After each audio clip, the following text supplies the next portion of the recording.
Duh, tasku ini rasanya berat banget. Isinya buku-buku tebal semua. Buku-buku tentang angka-angka dan sejarah zaman dulu. Buku-buku tentang ilmu alam dan kata-kata yang susah. Aku nggak suka buku-buku ini. Aku coba sih baca, aku coba ngertiin. Tapi pikiranku selalu kemana-mana.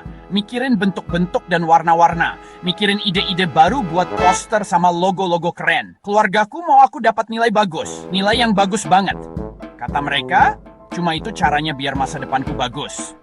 Di kamarku ada meja belajar besar. PR numpuk di atasnya. Orang tuaku ngecek PR-ku tiap malam. Mereka tanya macam-macam.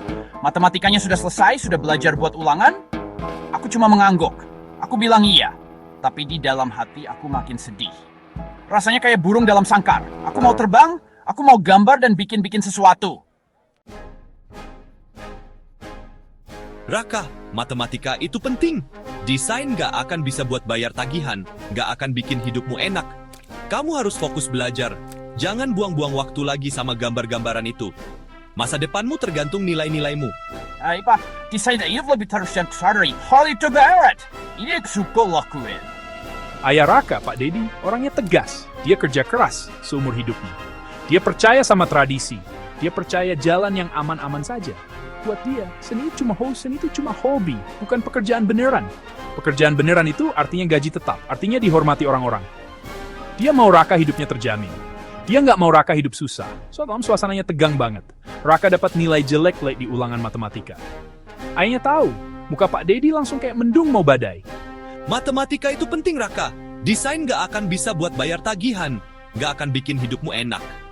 Dado lagi terasa sakit. Mimulto tetu. Sekolah rasanya kayak awan kelabu. Aku jalan di lorong sekolah, bahuku lunglai. Nilaiku nggak banyak kemajuan. Tekanan dari rumah nggak berhenti-berhenti. Aku merasa terjebak. Aku nggak tahu mau cerita ke siapa. Teman-temanku sibuk belajar semua, mereka ngomongin ujian dan kuliah. Aku merasa beda, mimpiku beda. Suatu hari, guru bahasa Inggris Raka sadar kalau Raka murung. Gurunya menyarankan Raka bicara sama Bu Anita. Bu Anita itu guru BP di sekolah. Awalnya Raka ragu-ragu. Dia belum pernah ngobrol sama guru BP sebelumnya. Mau ngomong apa ya? Nanti Bu Anita ngerti nggak ya? Tapi beban di pundaknya sudah terlalu berat buat ditanggung sendiri. Akhirnya, dia memutuskan pergi. Ruangan Bu Anita kecil dan tenang. Ada kursi-kursi empuk dan tanaman di dekat jendela. Bu Anita senyumnya ramah. Dia nggak buru-buru Raka. Dia cuma dengarkan. Raka mulai cerita. Dia cerita tentang Spain. Walaupun ayahku nggak setuju, aku nggak bisa berhenti desain. Buatku, itu kayak napas. Aku harus melakukannya. Jadi aku desain diam-diam.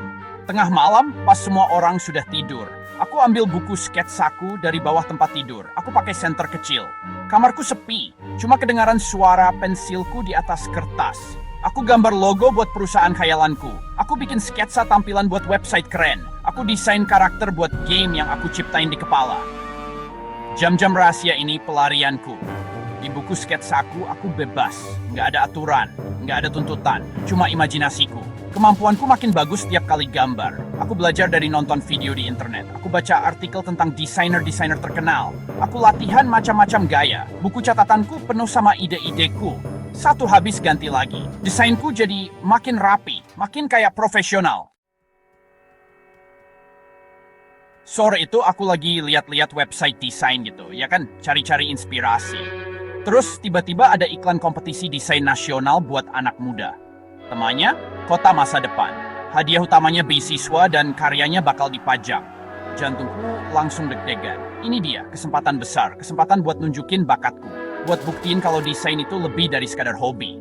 Tapi aduh, aku mikirin ini berhari-hari. Aku senang tapi takut juga. Gimana kalau aku ikut terus kalah? Ayah pasti bilang tuh kan, apa kata ayah? Rasa takut gagalnya kuat banget. Aku juga khawatir soal waktu. Bikin desain yang bagus butuh waktu lama. Waktu yang seharusnya aku kayak buat belajar. Tapi terus aku ingat kata-kata Bu Anita. Semangat dari dia. Aku ingat blog rahasiaku dan komentar-komentar bagus yang aku dapat. Itu bikin aku sedikit berani. Aku putuskan buat ambil risiko. Aku bakal ikut kompetisinya. Aku kerahkan semua tenagaku. Aku langsung mulai kerjain desainku, cari tahu teknologi masa depan, mikirin cara hidup yang ramah lingkungan. Aku bikin banyak sketsa ide. Aku mau kota masa depanku itu indah, tempat orang bisa hidup bahagia. Aku kerja sampai larut malam, semangat karena suka dan ditemani kopi. Pelan-pelan desainku mulai terbentuk. Beberapa minggu lewat, aku coba fokus sekolah, tapi pikiranku ke kompetisi terus. Tiap ada email masuk, jantungku loncat. Terus suatu pagi ada email datang. Judul emailnya update kompetisi desain. Tanganku gemetaran pas buka email itu. Baris pertamanya bilang, "Selamat! Desain kamu terpilih jadi finalis." Aku nggak percaya. Aku baca lagi. Aku senyum lebar banget. Aku finalis. Senangnya luar biasa. Aku mau teriak, mau kasih tahu semua orang. Tapi terus aku ingat ayahku. Gimana ya reaksinya? Apa dia bakal marah karena aku habisin waktu buat ini? Apa dia bakal anggap remeh prestasiku ini juga? Rasa senang itu cepat campur aduk sama cemas. Aku putuskan kasih tahu Bu Anita dulu. Dia senang banget dengarnya. Dia puji keberanian dan bakatku. Dukungannya berarti banget buatku. Dia dorong aku buat kasih tahu orang tuaku. Raka, ayahmu itu cuma mau kamu hidupnya aman. Dia khawatir sama hal-hal baru begini. Aku putuskan kasih tahu ibuku dulu. Ibu lebih lembut dari ayah. Ibu dengarkan diam-diam pas aku jelasin soal kompetisi dan kasih lihat sertifikatnya di tabletku. Aku lihat ada senyum kecil di bibirnya. Dia bangga, tapi aku juga lihat dia khawatir soal reaksi ayah. Finalis, lomba desain. Gimana sekolahmu, Raka? Nilainya membaik. Saya lihat Raki Sikat kelihatan tertekan, walaupun sudah jadi finalis. Suana di rumah mau teki. Waktunya persummuniation. Wanita undang kami ke ruangannya. Ayahku tadinya nggak mau, mikir nggak perlu. Tapi ibu berhasil bujuk dia buat datang. Kami semua duduk di ruangannya yang tenang. Awalnya rasanya kayak di ruang sidang.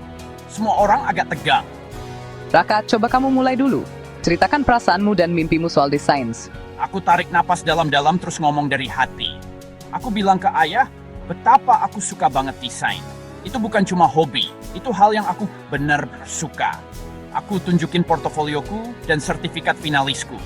Aku cerita soal kemungkinan kerja di bidang desain. Aku bilang aku mau kerja keras dan belajar yang rajin juga. Pak Dedi, apa Papa mau cerita soal kekhawatiran Bapak? Saya diam sebentar. Terus saya mulai cerita soal masa muda saya yang susah. Keinginan saya supaya Raka hidupnya mapan. Hidup tanpa khawatir soal uang. Saya akui saya nggak ngerti dunia desain. Saya pikir itu berisiko. Saya takut Raka nanti hidupnya susah. Suara saya nggak marah. Penuh kekhawatiran, penuh rasa sayang seorang ayah. Pertemuan keluarga itu jadi titik balik. Gak langsung menyelesaikan semua masalah, tapi membuka pintu. Pintu buat ngobrol, pintu buat saling percaya. Saya setuju buat cari tahu lebih banyak soal pekerjaan di bidang desain. Saya mulai lihat karya Raka dengan cara pandang baru. Saya lihat kemampuannya, kesukaannya. Saya bahkan tanya-tanya dia soal desain-desainnya. Aku senang jelasinnya. Aku merasa ada hubungan baru sama ayah. Hubungan yang masih rapuh, tapi ada. Kami akhirnya nemu jalan tengah. Aku akan tetap belajar yang rajin dan gak melantarkan pelajaran sekolah. Tapi aku juga boleh pakai waktu buat kerjaan desainku. Orang tuaku setuju dukung aku cari-cari kursus desain. Mungkin setelah lulus SMA atau bahkan jadi pelajaran tambahan. Beban berat di pundak Raka mulai terangkat. Dia merasa lebih ringan, penuh harapan. Dia tahu dia harus buktiin diri. Tapi sekarang dia merasa sendirian. Akhirnya aku dapat penghargaan khusus di kompetisi desain itu. Aku nggak dapat hadiah utama, tapi aku dapat pengakuan. Sekolahku bangga, keluargaku bangga. Ayahku bahkan bingkai sertifikatnya dan pasang di ruang tamu. Itu hal kecil, tapi berarti banget buatku. Itu nunjukin kalau ayah mulai percaya sama aku dan mimpiku. Keluarga itu jadi lebih sering ngobrol. Soal apa saja, nggak cuma sekolah. Masa depan Raka masih berjalan. Tapi sekarang kelihatannya lebih cerah.